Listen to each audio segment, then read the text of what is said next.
Hi hello வணக்கம். இது உங்கள் சிவி ஜோன் சொல்லாரம். எப்படி இருக்கீங்க? இப்போ பார்த்தீங்கன்னா காலையிலே வந்து பிரச்சனை வெடிக்குது. வியானா வந்ததுலேருந்தே பார்த்தீங்கன்னா அங்கங்கே வந்து நேற்றே வந்து வெடியை வச்சுட்டு வந்துட்டாங்க. அது டம்மால் டிமில் வெடிச்சுக்கிட்டே இருக்குது. குறிப்பாக பார்த்தீங்கன்னா சாண்ட்ராவை விடுறதா இல்லை, போட்டு கலாச்சிட்டே இருக்காங்க. ஆனால் நேற்று வந்துட்டு அவங்களும் திரும்ப அட்டாக் பண்ண ஆரம்பிச்சாங்க. விக்ரம் அண்ட் சாண்ட்ரா, நீ வந்து வெளியே எலிவிட் ஆகிட்டல, நாங்கள் உள்ளே இன்னும் இருக்கோம், அந்த மாதிரிலாம் வந்து கலாய்ச்ச விஷயங்கள். அதுக்கப்புறம் அவருக்கு இல்லாத நேரத்தில் சாண்ட்ராவும் விக்ரமும் அரோரும் அவங்கள மாதிரி இமிட்டேட் பண்ணி கலாய்ச்ச விஷயங்கள்லாம் போச்சு.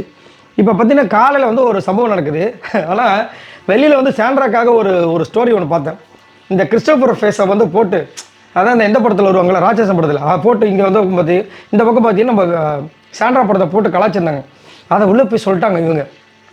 நல்ல எவில்னஸ் மூஞ்சி மாதிரி வச்சுருக்கீங்க, கிறிஸ்டோபர் மூஞ்சி மாதிரி வச்சு யாரை ஏமாத்துறீங்க, ஊரை ஏமாத்துறீங்க அப்படி இப்படின்ட்டு. என்ன நடந்துச்சு காலையில் அப்படி பார்த்தீங்கன்னா, போய் சமையல் பண்ணணும். நேற்றுலேருந்தே நானும் பார்த்துட்டு இருக்கேன். வியானா வந்தவங்க வந்து ஒரு கெஸ்ட்டாக வந்திருக்காங்க. அவங்கள வேலை வாங்குறதே நிறைய பேர் வந்து குறியாக இருந்தாங்க. திவ்யா கூட ஒரு சில விஷயங்கள்லாம் பேசியிருப்பாங்க.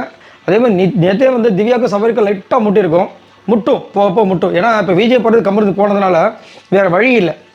முன்னாடி வந்து அவங்களோட விஷயங்களை இந்த பக்கம் கவனம் திரும்பி இருந்தது. இப்போ அவங்க போனதுனால இப்போ வரும் எல்லாமே. இப்போ அவங்க வந்துட்டு சமைக்கிற இடத்துல வந்துட்டு திவ்யா மட்டும் பண்ணிகிட்டு இருக்காங்க. பார்த்தோம், உரல் ஆட்டிகிட்டு இருந்தாங்க. நம்ம வினோத் வந்து சும்மா ஏதோ சம் விஷயங்கள்லாம் பண்ணிட்டு இருந்தார். அப்போ வந்துட்டு வெசல் வாஷ் அங்கே அப்படியே இருக்கா, வெசல் வாஷ் பண்ணாமல் அப்படியே இருக்குது. இவங்க போயிட்டு அங்கே கேட்குறாங்க, வெசல் வாஷ் அப்படியே பண்ணாமல் இருக்குது அப்படி சாண்டா கேட்டால் அவங்க என்ன சொல்கிறாங்க, நான் ஆல்ரெடி வந்து கிச்சனில் இருக்கேன், சமைக்கிறதுல இருக்கேன், வெசல் வாஷிங்லாம் என்னால் பண்ண, நீ வேணால் போய் பண்ணு அப்படின்னு ஒரு மாதிரி கொஞ்சம் இதுவாக சொன்ன உடனே அவங்களுக்கு காண்டாயிடுச்சு. என்னங்க என்கிட்ட இந்த மாதிரிலாம் பேசாதீங்க, உங்கள் பர்ஃபார்மன்ஸை என்கிட்ட காமிக்காதுங்க, நான் எவிக்ட் ஆகிட்டேன், இப்போ நான் கெஸ்ட்டாக தான் வந்திருக்கேன், உங்கள் பர்ஃபார்மன்ஸை எங்களுக்கு காமிச்சு நீங்கள் என்ன பண்ண போகிறீங்க, ஒன்றும் நடக்க போகிறது கிடையாது அப்படின்னு கலாய்க்கிறாங்க. அதுக்கப்புறம் சீரியலில் நடித்த மாதிரி இங்கேயும் என்கிட்ட வந்து நடிக்காதீங்கன்றாங்க. ஊரை ஏமாற்றி ஒருத்தரை வெளியே அனுப்பிச்சாச்சு. ஒரு வாரமாக வந்து ஒருத்தரை டார்கெட் பண்ணி அனுப்பியாச்சு.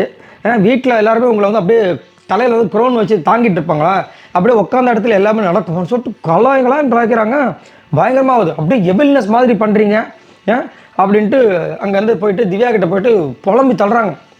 எவில்னஸ் மாதிரி பண்ணுறாங்க. கொஞ்சம் கூட வந்துட்டு கொஞ்சம் நேரம் அப்புறமா பிக் பாஸ்கிட்ட கெஞ்சுறாங்க, பிக் பாஸ் தயவு செஞ்சு வேறு யாராவது அனுப்புங்க பாஸ், கொஞ்சம் நேரம் கூட என்னால் நிம்மதியாக இங்கே இருக்க முடியலன்றாங்க.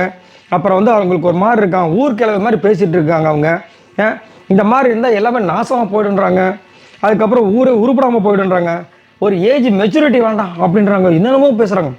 அப்போ திவ்யா வந்து போகிற போக்க பார்த்தா பிரச்சனை வீட்டுக்குள்ளே அனுப்பிச்சுடுவாங்க போல இருக்கே, அப்போ தானே ஒரு விஷயம் இருக்கும் அப்படின்ற மாதிரி சொல்கிறாங்க. அப்போது வினோத் சேச்சே அப்போல்லாம் நடக்காது, சும்மா அவர் அனுப்பிச்சி விட்ருவாங்களா, ஏன்னா ஒரு பெரிய ஹீரோ லெவலுக்கு ஒரு திங்க் பண்ணிகிட்டு இருக்காரு.